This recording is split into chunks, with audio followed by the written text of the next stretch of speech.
Bir күні Алла Жүніс пайғамбарға Мосул шаһарына барып, халқына иман үйрет деп бұйырды. Жүніс шаһарға келіп, халыққа иман үйретуге кірісті. Алайда оның сөзіне ешкім құлақ аспады.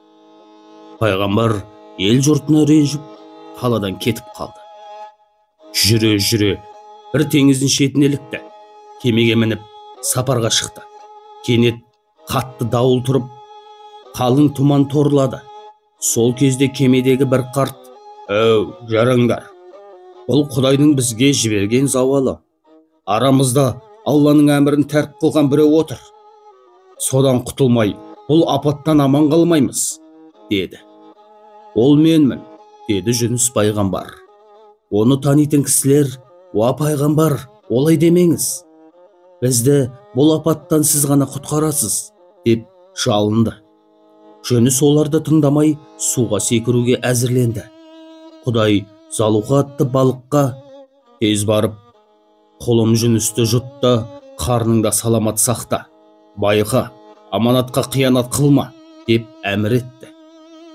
Балықтың Алланың әмірімен келгенін білген пайғамбар «Бісміллә» деп өзін балықтың аузына атты.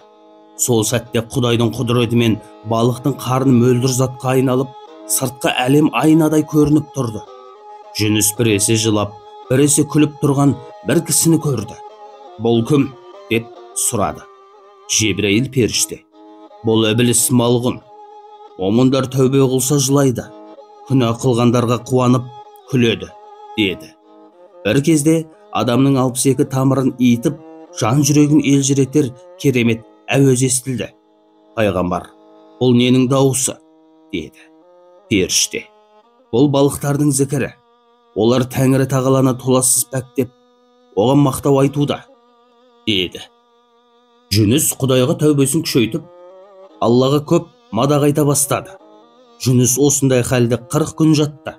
Ұлық Алла хикметімен қалаған құлдарын 40 күн оңаша қамап, рухани дәрежесін өсіретін сүндет еді. Жебірейіл періште балыққа: «Енді Жүністі шығар», деді. Сонда балық: «Я Жебірейіл, менің бір датым бар», деді. «Датың болса айт». Жүніс қарнымда жатқан кезде үнемі Алланы ұлықтаушы еді. Оның әсем даусынан тұла бойым нұрланып, жаным жай табатын. Дәрежемді басқа балықтардан артық еткен ұлық Алла бұл бақытты ұрпағыма да нәсіп қылса деп тілеймін. Сонда Алла тағала: «Болсын тілең. Ұрпағың менің достарыммен дос болады», деді. Залуха Жүністі жағаға шығарды. Жүніс 40 күн ас ауқат ішпегендіктен қуаты қалмады. Ол қайын ағашының түбіне барып саялады. Қолымен діңін сипап еді, одан тәтті шырын шықты. Қайын діңгегінен тамған нәрді ішіп, есін жинайды. Содан бастап қайынға кие дарып, одан қуатты шырын пайда болған екен. Жүніс есін жиған соң, Құдай тағала оған: «Сені алдаған ібліс. Халқың иманға келді. Енді оларға барып, насихатыңды жүргіз», деді. Сөйтіп пайғамбар қайтадан Мосулға кетті. Шаһарға жақын қалғанда бір қойшыны көрді. Оған: «Ей мейірбан қойшы, бір жұтым айран берші», деді. «Бір жұтым емес, бір тостағын берер едім.